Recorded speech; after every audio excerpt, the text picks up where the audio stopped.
Thank you for taking the time to watch the Otofonix Helix Getting Started video.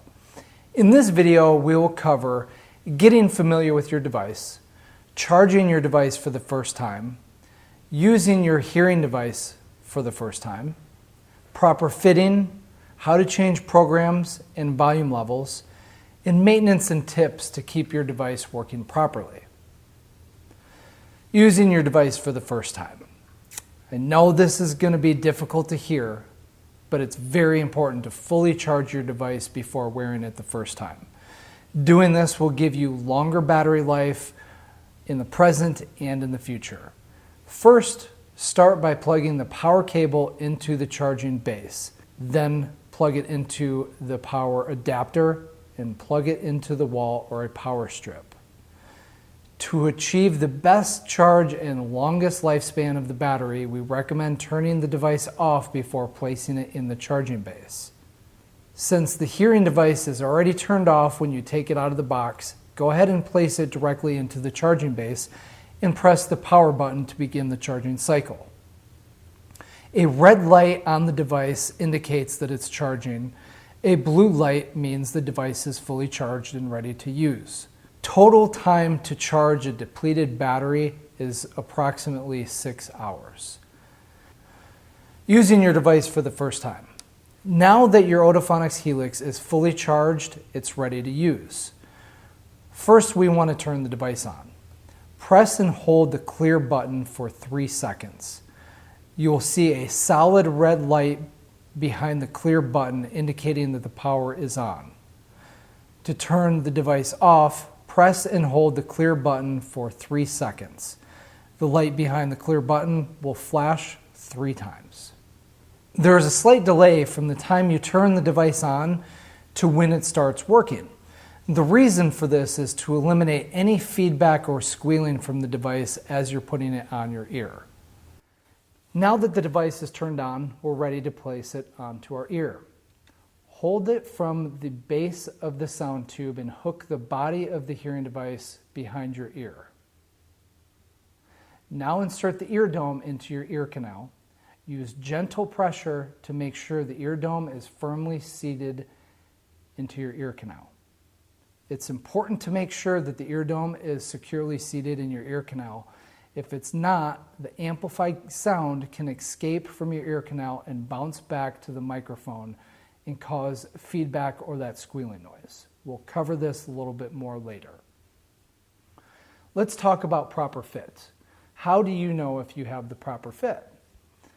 Simply put, the hearing aid should feel very comfortable behind your ear, and the ear dome should fit like a glove when you insert it into your ear canal.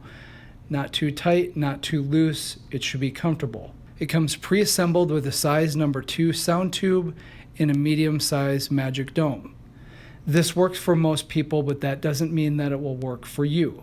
For this reason, we've included different size sound tubes for both the right and the left ear, as well as different styles of ear domes and different sizes of ear domes.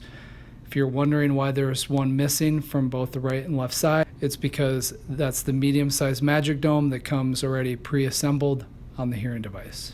Just like with an article of clothing, if it feels too tight or too loose, try a different size sound tube or ear dome until you get the best fit.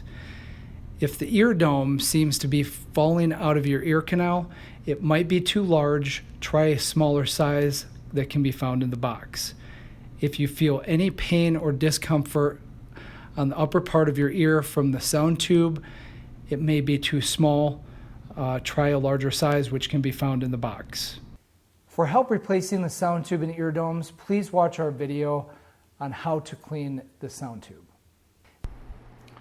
To change the volume levels, use the rocker switch on top of the hearing device. To increase volume, press up on the rocker switch, which is in the direction of the sound tube, or press down on the rocker switch to decrease the volume. Down is in the direction away from the sound tube.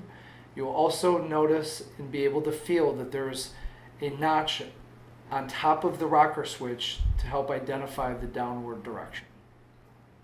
When you do this, you will hear either a single beep or a double beep.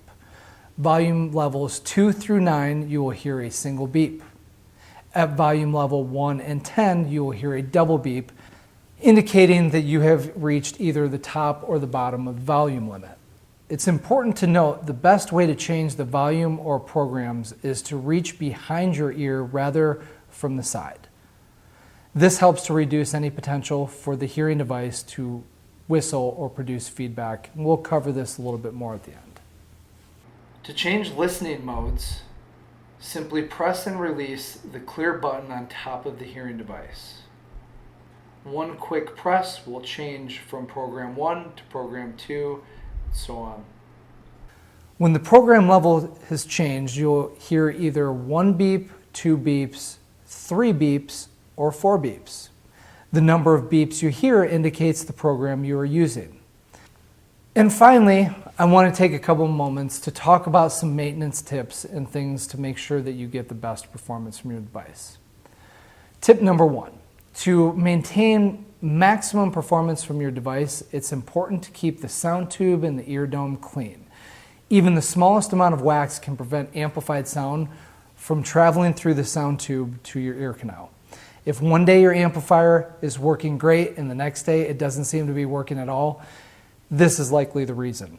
Please see our instructional video on how to properly remove and clean the sound tube, or call a product support specialist for help. An extension to tip number 1 is to keep the device clean. We recommend using the cleaning brush on a daily basis to remove any debris from the microphone and the end of the ear dome. This helps to make sure that no wax gets into the sound tube, causing the device to stop working and sound to get through the sound tube. Once every month, we do recommend removing and cleaning the sound tube. This will ensure that the sound tube stays clear so amplified sound can clearly and freely pass through to your ear canal. And we also recommend changing the sound tubes and ear domes at least once every 3 months or more frequently for the ear domes. Both of them are made of medical grade plastic and they do wear down over time, which will eventually reduce the performance of your device. New sound tubes and ear domes can be purchased on our website at otofonix.com/accessories. Tip number 3, feedback or whistling. It's obnoxious and nobody likes it. So why does it happen? It happens when amplified sound is reflected back to the microphone and is re-amplified, causing a sound loop. And there are a few common things that can cause feedback. The first is when you cover the microphone with your hand or your finger when changing the volumes. The second is if the ear dome is not securely seated in your ear canal. And number 3, it can happen at higher volume levels. You can prevent feedback from your Otofonix hearing device when changing volumes or programs by reaching from behind your ear to reach the rocker switch or the single button instead of reaching from the side or from the top of your ear. If the ear dome does not feel secure in your ear canal and you're hearing regular feedback or squealing, try using a different size ear dome. That can usually solve the problem. And finally, if you are using your device at a very high volume level, this may be the reason why you're hearing that consistent feedback. It's because the volume is a little bit too loud. Try using a closed dome, the one with the solid outer rim. This will help to increase the amplification and reduce the feedback or squealing noise that you're hearing. Thank you for taking the time to watch our instructional video. If you have any questions, please don't hesitate to reach out to one of our product support specialists. We're here to help.